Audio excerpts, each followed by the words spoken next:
Hi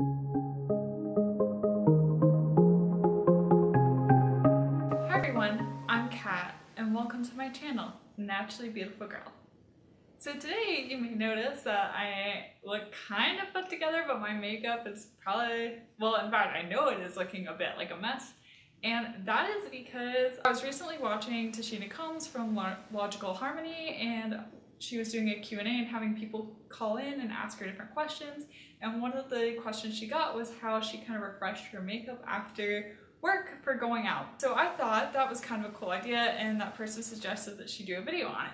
And I was like, wait, I should do a video on that because I have really oily skin, and by the end of the day, my makeup looks a little crazy no matter what. And so I thought I would show you what I do. Today in particular, I'm going to be filming another video after this, so I wanted to refresh my makeup before filming that video, so I thought I would just show you what I do. So this is what I do if I, for instance, want to go out to dinner with my husband after work, or if I want to go and get some drinks at a bar with some of my friends, or whatever I want to do. I often will go ahead and refresh my makeup a bit. A lot of what I do is very particular to my skin type. I have oily, acne-prone skin. As you can tell, my face looks very shiny. Like, this is just how my face looks at the end of the day. I do have to say I do not use a primer. I tried using primers when I used conventional beauty products, and I never found a primer that worked. I haven't really been looking for a primer in Green and Eco Beauty because I couldn't find one in conventional beauty, so I was like, I don't know if I'll ever find one in Green and Eco Beauty that works either. On my face today, I did wear my 100% Pure Healthy Skin Foundation, and on top of that, the Alima Pure Satin Matte Foundation. I find that that 100% Pure Healthy Skin Foundation wears really well on my face throughout the day, and it does help to keep me more matte, believe it or not, than if I don't wear it. I think that's really important to find foundations that wear really well on your skin. Obviously, it's going to be different for every skin type, and you know, the Healthy Skin Foundation may work well for you if you have oily skin, but if you have drier skin, that might not be the best. But I think that's a really important thing, is to find foundations that wear well on you, because that's going to make touching up your makeup a lot easier. I also don't think it's necessary that you wear a primer. If you have a primer you love, go for it, but I just don't find them to be at all helpful. Because I have oily skin, the first thing I always notice is that I have a lot of oil, and so I love using blotting papers. I carry these with me in my purse. I have them basically everywhere and always with me, because even if you have no time to do anything else, blotting my face with blotting papers, applying a little bit more lipstick, and we're already miles ahead of where we were. So I have been using the ones from Sephora.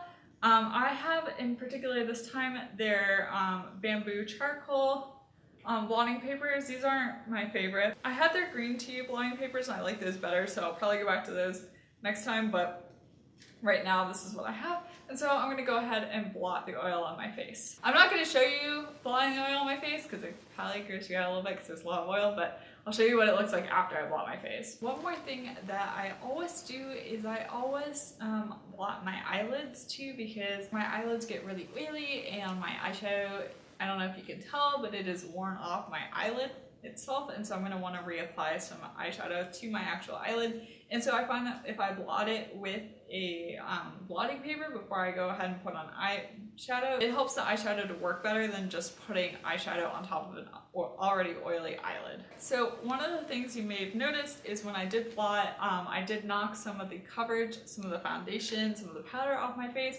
and that, I don't know if that happens to everybody. One of the things you want to be really careful with when you're blotting is to just go up and down and not smear around. But I find that my face gets so oily that my foundation kind of lifts off, especially on my nose and my forehead and my T-zone.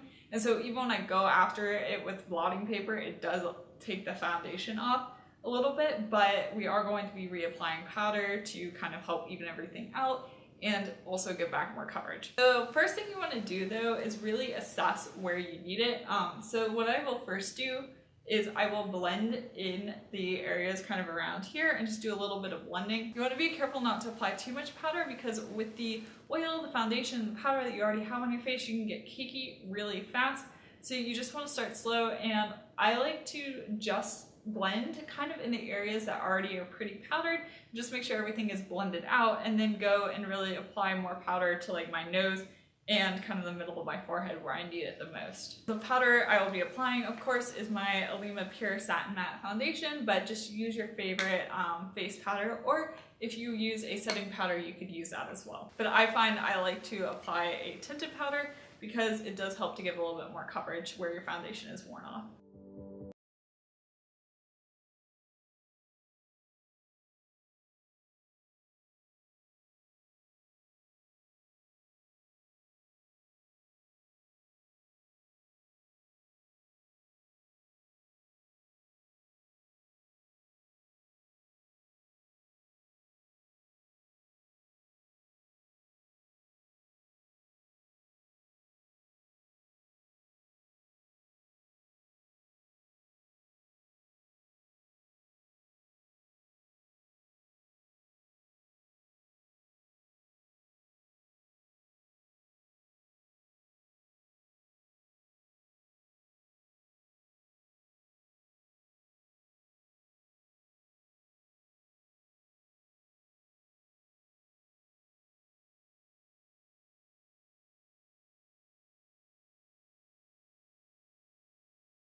So if you have acne like I do, you may go ahead and need to conceal the spots a little bit more. So I'm going to be using my Hint Beauty Duet Concealer to conceal some acne spots that need a little bit more concealing. I find that you can apply this to your finger, but I also just use this little like brush that I got in a eye palette set from Honeybee Gardens. It's got like a little flat brush on one end, and I don't use a sponge tip, but I find this little flat, it's supposed to be an eyeshadow brush, but I find it works really well for kind of spot concealing.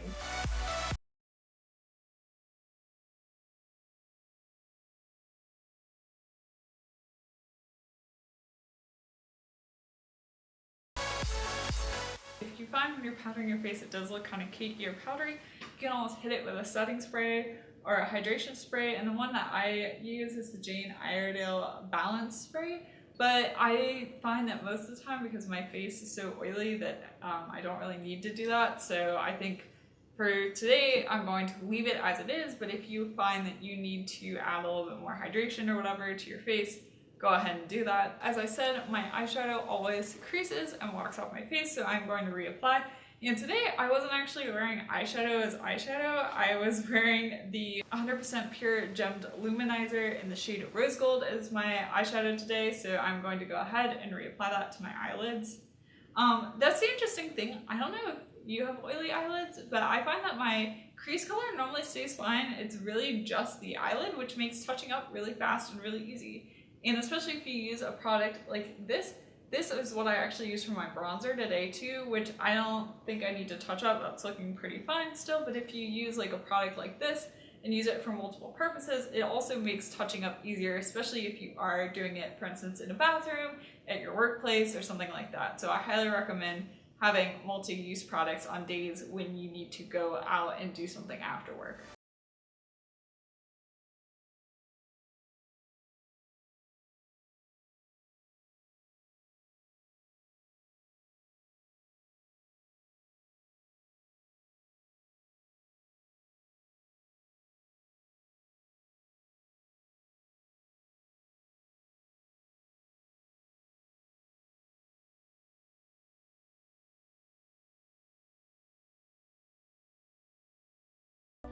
I find that my eyeshadow never looks quite as awesome as when I first applied it in the morning, and that's okay. Actually, I find my makeup never looks quite as perfect as when I first apply it in the morning, but that's the kind of mindset I find that you need to have when you're doing this, is you're kind of doing more of a repair and not like a new construction. You're repairing something and not starting over. So you have to be patient and kind of work with what you have. Don't necessarily try to make it look how it looked in the morning, but try and make it look the best that it can now. I find that my eyebrows are looking a little crazy, but the color overall, they're still well filled in. So how I'm going to kind of tame my eyebrows really quickly is to use the 100% pure green tea fiber brow and just kind of comb them back into a shape that I actually want them to be in.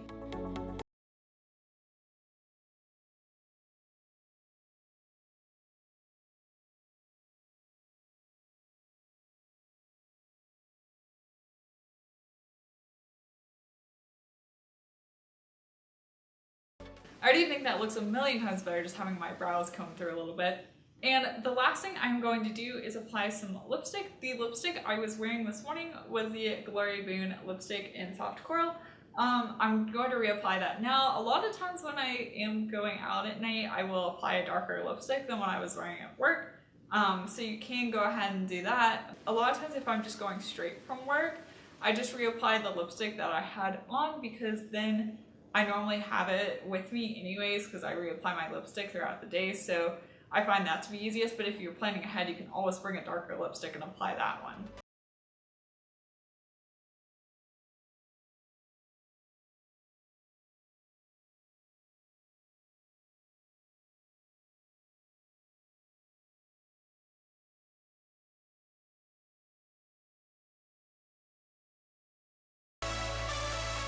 So that is my completed look. I have a few more tips for you guys that I find really helps to make my makeup last. First off, I find baking under my eyes is really helpful, especially with regards to not having my concealer crease. I love baking with the RMS Unpowder. It is hands down the best powder in Green and Eco Beauty that I have found to bake with. And when I bake my under eye concealer with that, it is just locked in place. It stays uncreased for the entire day, which I think makes it a lot easier when you're going out, because concealer is always kind of a tricky thing to deal with if it is creased. So if you know you are going out at night, I highly recommend baking your concealer, especially with the RMS Unpowder, because then it will just stay in place and will not budge on you throughout the day. Make sure you have a blush that wears a long time. I know that some blushes wear a lot longer than others. If I know I'm having a long day, I will reach for a blush that stays on my cheeks pretty long. Today I have the Glory Boon blush in Summer Peach on my cheeks, and I find that one to be fairly long wearing. But some of the longest wearing blushes on me are actually cream blushes. So I have one from Elate Cosmetics. I've tried one from Beauty Counter. I have also tried a Pot Rouge from 100% Pure, and those three blushes all really stay on me well. What I will do is I will apply them after I put on my foundation, but before I put on my powder. And my powder, I will just kind of lightly powder over them, and that helps to blend them out and also helps to kind of set them in place. So I also recommend making sure you reach for a blush that you know wears well on you. If you have drier skin, you may want to reapply your highlight, but I don't, because my face is so oily that I really don't need any more highlighting. My highlight is still on from this morning. I'm wearing the Teri Miyahira highlighter from her Illuminator duo, and that's still on my face, and my face is definitely looking glowy from the oils that is produced throughout the day, so I definitely don't need any more highlight. My overall recommendations are to make sure you carry blotting papers with you. Use a face powder. Face powders can really help to revive your face. Those are my overall tips and suggestions, and that is how I get my makeup looking like this. So I hope you found this video useful and maybe a little bit entertaining. If you liked it, give it a thumbs up, and please be sure to subscribe to my channel. Also, if you'd like to be notified of when I post videos, be sure to hit the bell button. And check out my Instagram. I'll have my handle down below. I'm at naturallybeautifulgirl. And thank you so much for watching. I will see you next time. Bye!